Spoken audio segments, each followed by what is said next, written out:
Hi everyone. So basically, because I prefer to buy old used computers, I've been in a situation for the past couple of years where I can't film video on my computers, and I also can't get video from my phone onto my computer very easily. So basically, it's really hard for me to edit video.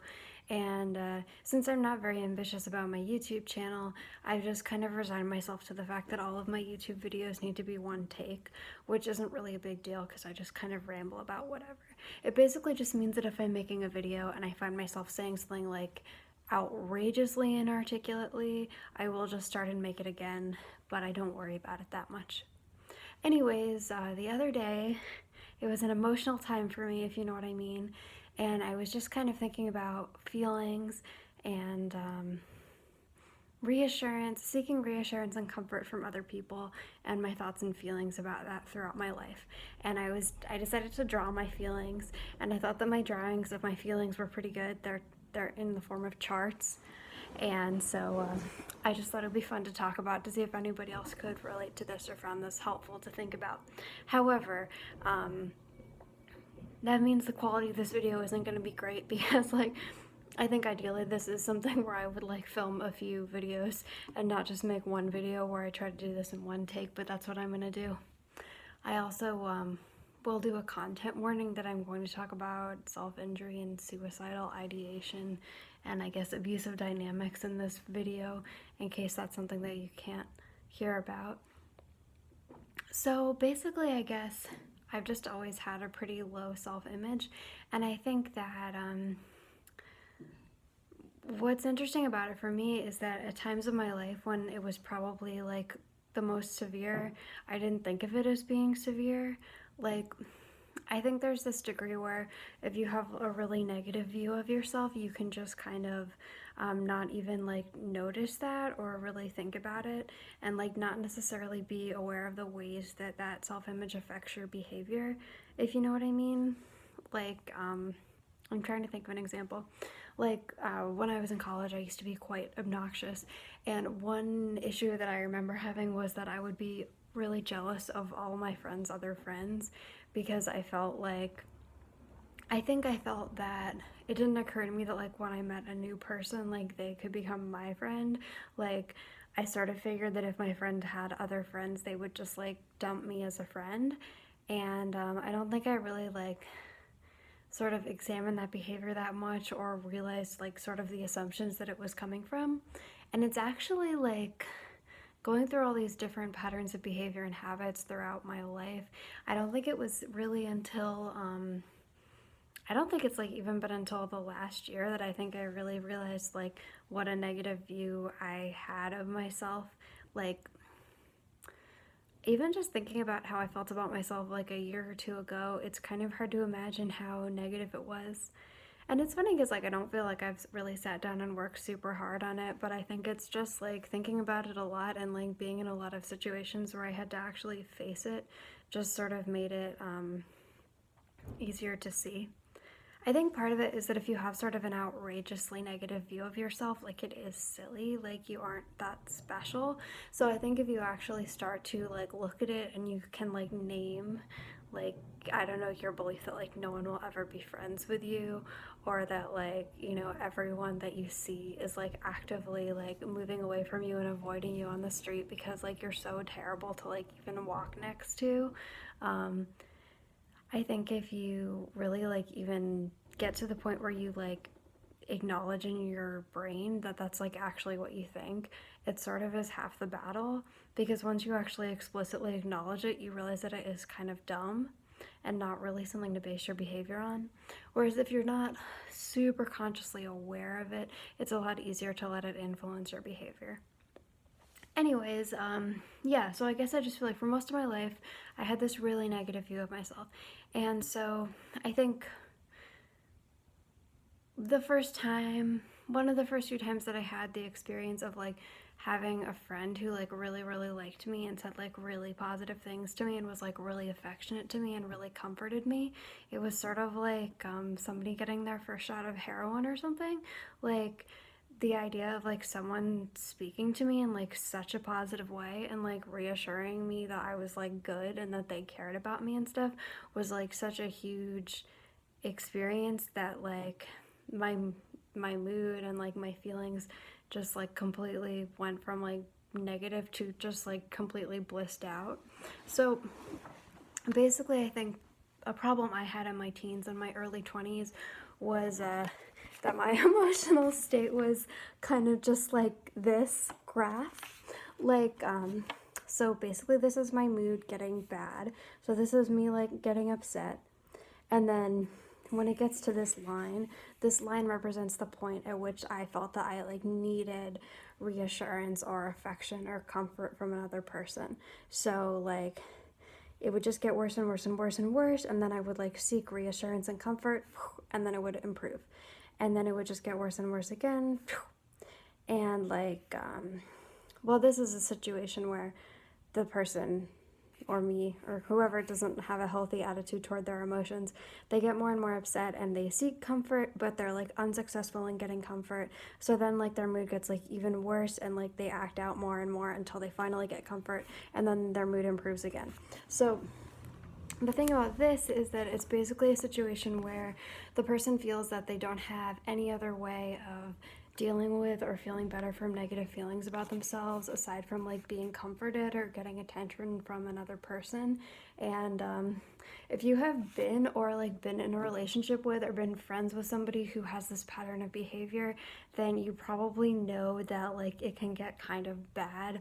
And I feel like sort of the stereotypical yeah, I feel like kind of the stereotypical example of this type of person is the type of person who will like cut themselves or threaten to hurt themselves or kill themselves if like they don't have attention paid to them. And while I don't know about everyone, I think a lot of the time it is that people have this sort of relationship to their emotions where you think that like your emotions can only be improved and like you can only feel better through somebody comforting you and paying attention to you, and like it has to happen like right when you want it.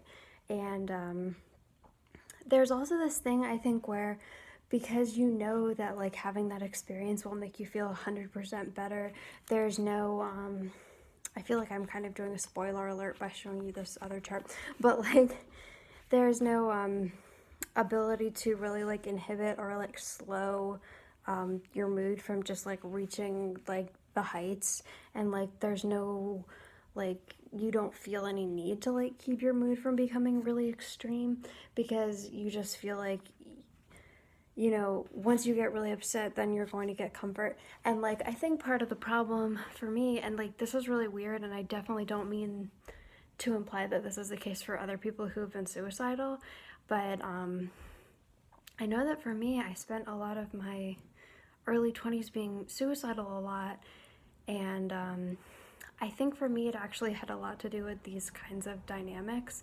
Like, I think I had this idea that I felt that like if I was suicidal or if I thought that I was having like a severe mental health problem, it like was more acceptable to like try to reach out and get like comfort from my friends or partners. And I didn't really yeah, I think the idea that I might just be kind of having like a kind of crappy day or just like feeling a little bit bad, like I didn't really feel that I could like deserve like affection or comfort just for that situation. And I also think that I felt like I needed to I think I also like didn't super like verbally know how to like express or get those things in like a reasonable way aside from just being like I want to kill myself or something. So like I never lied about wanting to kill myself, but like I also think, I don't know, it's kind of like I got into this pattern of thinking and behavior and emotions where it's like I just like immediately jumped from like I stubbed my toe to like I want to kill myself, and like I was not like being insincere. It's kind of like a good thing that I didn't ever kill myself because I stubbed my toe or something, because like I did mean it, but like I don't know, I think it was partly due to having this kind of view of the world where just like as soon as I felt bad, like almost my expectation was that that was immediately going to go to like a really extreme emotional state where I was suicidal, and where like I needed like comfort and reassurance from another person in order to feel better. I don't know why I decided to make this video at this time and didn't turn a light on because it's getting really dark. This take is going okay so far, so I'm just gonna turn the light on.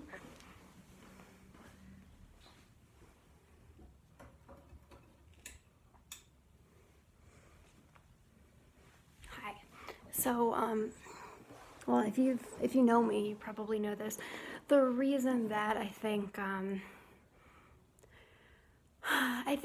the two biggest things that like led to me questioning this type of behavior were just being in situations where like I needed to like modulate my behavior more and have more control over my behavior, like at work and stuff like that as I got older, but also being in a relationship with somebody who like very much had this type of behavior as well, and just like behaved in a really extreme way. Like, unfortunately, I don't think I really realized like how upsetting my behavior like that was to other people until I was like in a relationship with somebody who just like would absolutely have like a full-on meltdown if she didn't feel like completely loved and supported by me at all times.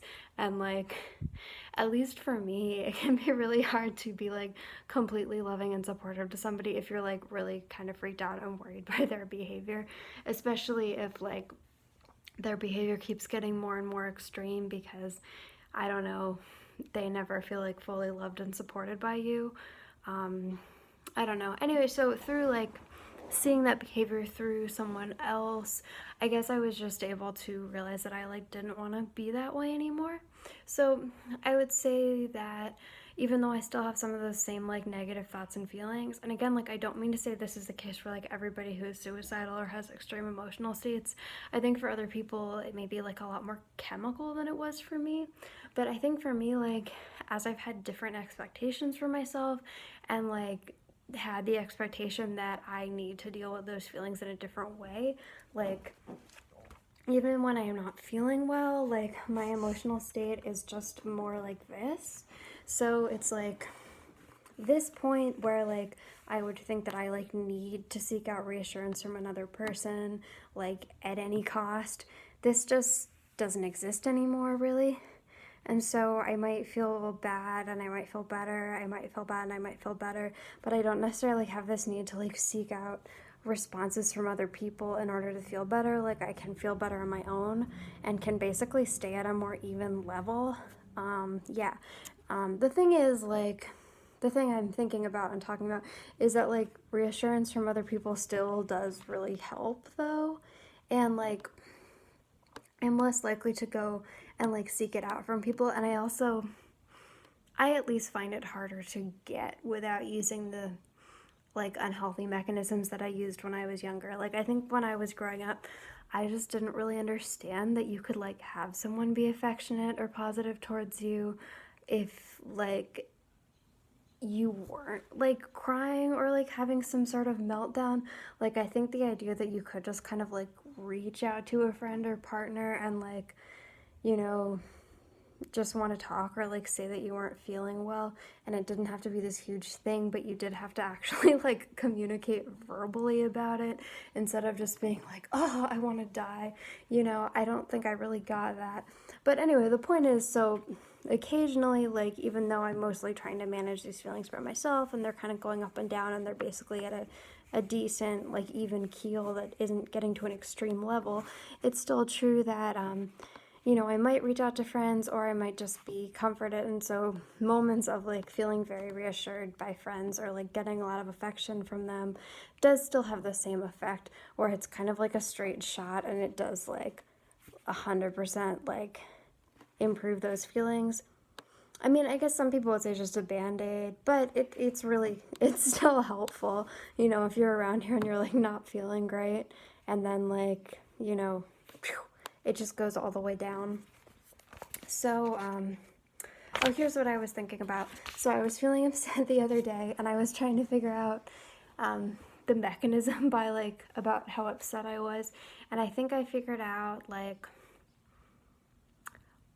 when I am feeling bad, trying to keep myself at like a reasonable keel, and I don't know, generally having the attitude that things that like reward me and make me feel good should just be the fact that I'm staying more calm and doing better. Like, I don't need other people to like reward or praise me for doing good or being calm, because that's not really how things should be. Yeah, so I feel like that. And then like, I think I sometimes have a fear of like trying to reach out to people at all because of how I behaved when I was younger. Like, because I really don't want to act like this, I think it can be sort of hard because when you're really upset and emotional, it's kind of hard to see your own behavior clearly, and so it feels hard to see where the line is, and like whether you're seeking reassurance and affection in a way that is too extreme or not.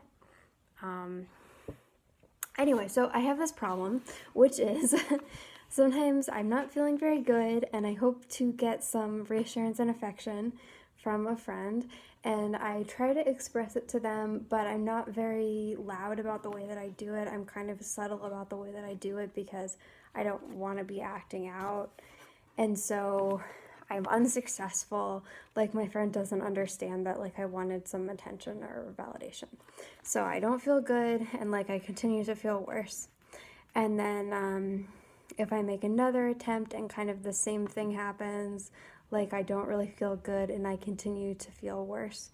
And I think sometimes I have this problem where like in an attempt to be I don't know, to feel like I'm being like logical and intellectual about it and not just being like, oh my gosh, please comfort me, I feel really bad. Like, I don't even know how it is. I feel like I'll kind of start trying to have like a conversation about feelings with someone, but like I won't just like full on come out and say like, I really, really would like feel better if you would like tell me that you care about me and that you don't like hate me and want to like dump me as a friend. But like, I don't actually come out and say that. So, you know, they might like continue to like have a conversation with me and like they're trying to be supportive, but I just feel even worse because like I'm still not being comforted. And like I think there's this part of me that felt like, oh my gosh, if I'm gonna like fully humiliate myself and be fully messy and like have a conversation about feelings, like at this point like I'm finally going to be comforted, but I'm still just like not. So it just my mood just like increasingly gets more and more crabby.